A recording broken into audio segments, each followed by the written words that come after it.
Yes, Your Honor. Harrison Lamont Bay, spelled all lowercase Harrison space LE space MON space BEY. That is Harrison Lamont Bay. I am the surety on behalf of the principal debtor, Harrison Lamont III. It sounds like you're very familiar with them. You spelled it out. You said I'm Harrison Lamont Bay the third, or Harrison Lamont Bay on behalf of that and the surety of that. I mean, you sound like you're very familiar with them. Your Honor. Sound like, and maybe I would guess that your mom probably named you Harrison Lamont Bay when you were born. This matter today is related to a name that is Harrison Lamont Bay III, and I'm not authorized to speak on that name. I'm not trying to bring any type of controversy to the court or anything like that. I'm just simply here to be able to settle this matter and settle the charges and bring this matter. Right out of the gate, you can feel this isn't a normal traffic hearing. Harrison launches into the classic sovereign citizen play, spelling his name, claiming to be a shorty rather than himself. This is the moment where judges and viewers alike go. Here we go again. Is that an informal hearing, or is that up today as well with the other two? Well, if it's in default, I don't see any reason to set it aside because it's just it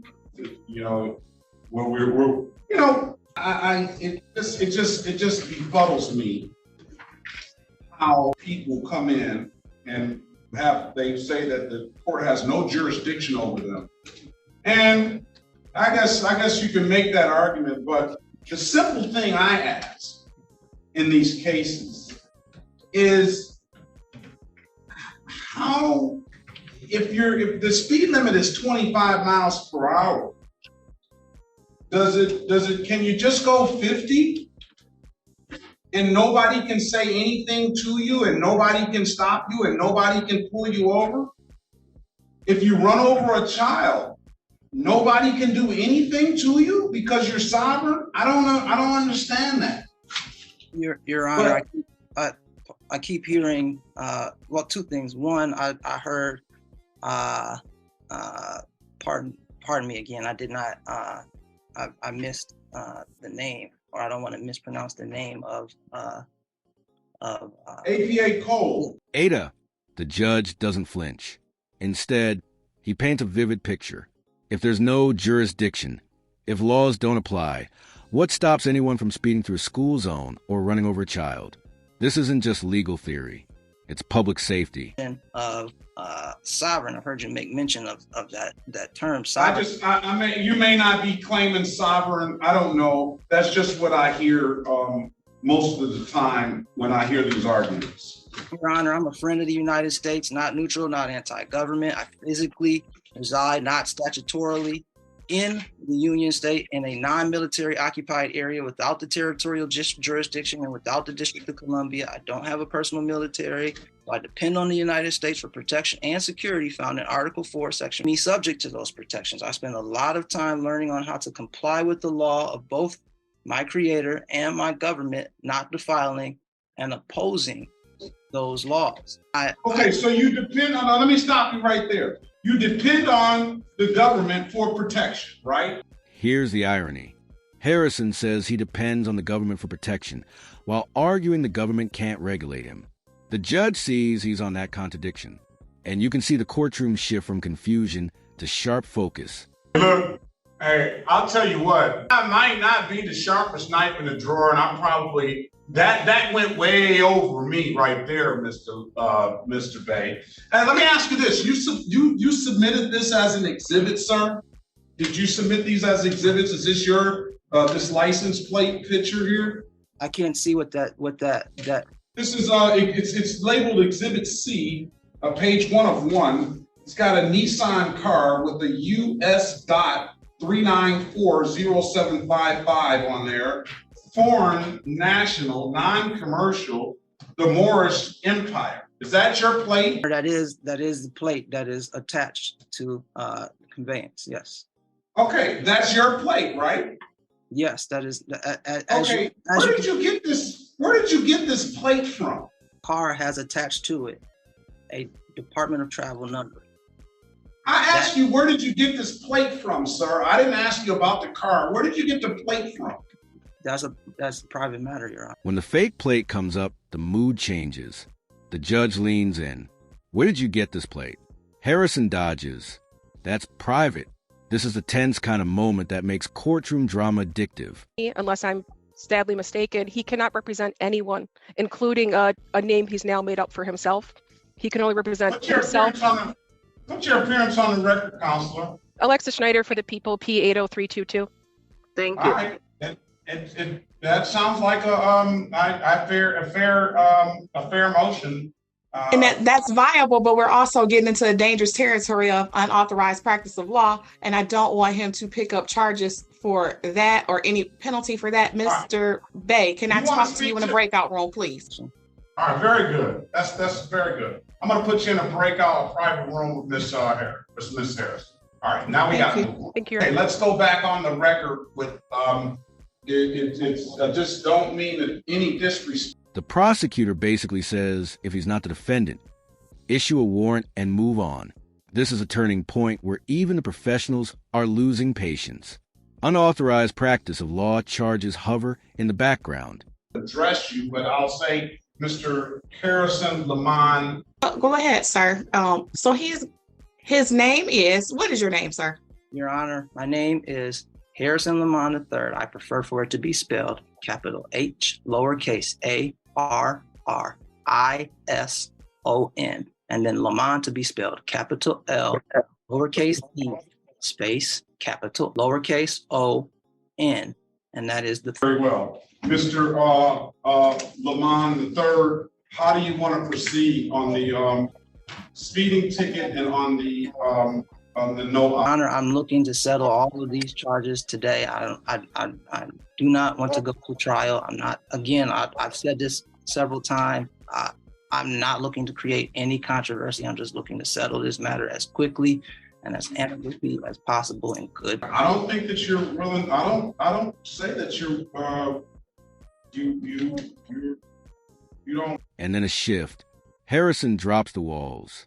He says he wants to settle everything, not cause controversy. This is the first glimpse of him realizing the sovereign citizen script won't save him here. Mr. Bay, I don't agree with your position in society, but everybody makes their own choices and things like that. So I'm not going to pass any judgment on that, right? But I do have a problem, like I asked you earlier, as far as feeling, it's what I get, and I am taking the arguments that I've heard from previous people that take your position, that the police officer has no right to pull you over. I understand your position by saying that nobody was injured or nobody was hurt, but I do have an issue with people saying that they can go 16, and especially that excessive speed in construction zones and things like that, and for them not to, the officer not to have any jurisdiction over. I just ask everybody that takes that position, how else is there going to be order? How else is there going to be, what's going to stop Mr. Lindsay from going 16 to 20 over? What's going to stop Trooper Shields from going 16 to 20 over, or me for 16 to 20 over, if nobody has any jurisdiction over? So I understand APA Cole's application. The judge gives his clearest statement yet. Laws exist so everyone from kids to troopers to ordinary drivers can feel safe. It's a mini civic lesson and also a warning. To bring any controversy in my times on the road, for example, on this instance and the time that we are encountering, or the time that we are discussing. Construction zone was that is an area that I travel, often enough. And the construction zone was brand new. The speed limit there is actually 50 when it's not a construction zone.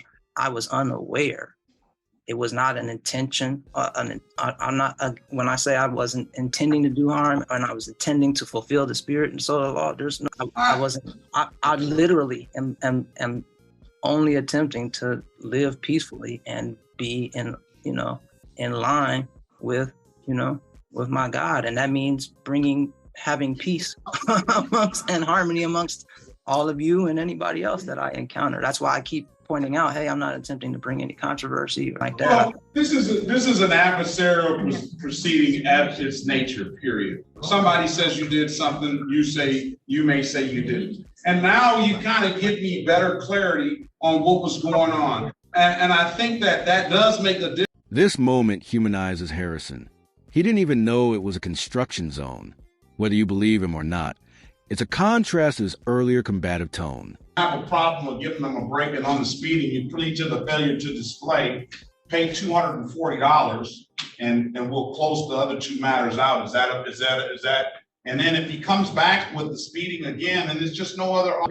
He will plead to that if he is going to plead to that, because I know I'll have an angry trooper. But as long as we know Mr. Vey will. Will you accept it? Will you agree that you didn't have a valid driver's license, sir? So, if I'm understanding correctly, what we're saying is that we have a valid driver's license, and right. What we're talking about at the end of the day is paying $240 and the rest, and we've settled the matter. And that'll settle everything. I accept that. Finally, the deal: $240 fine, charges dismissed. You can feel the air go out of the room.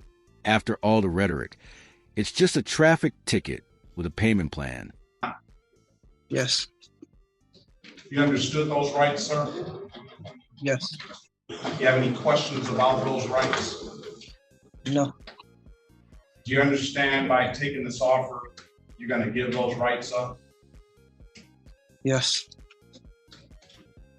Has anybody offered you anything other than what's been stated in the record? Attention back to March the 21st, 2023 at around 11:10 a.m. in the city of Detroit in the area of Telegraph and 8 Mile Road, sir. Did you have an occasion on that day to come encounter with the Detroit Police Department? I was occasion on that day to come encounter with the Michigan State Police troopers. Yes. On that day, were you operating a motor vehicle? Yes. And did that officer ask you to produce a valid driver's license? Yes. You couldn't do so, could you, sir? No. Why is that? I do not have a valid driver's license.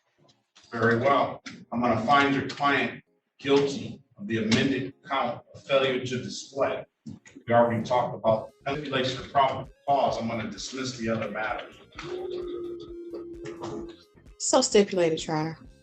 $240, Mr. Lamont Vey. When can you pay it?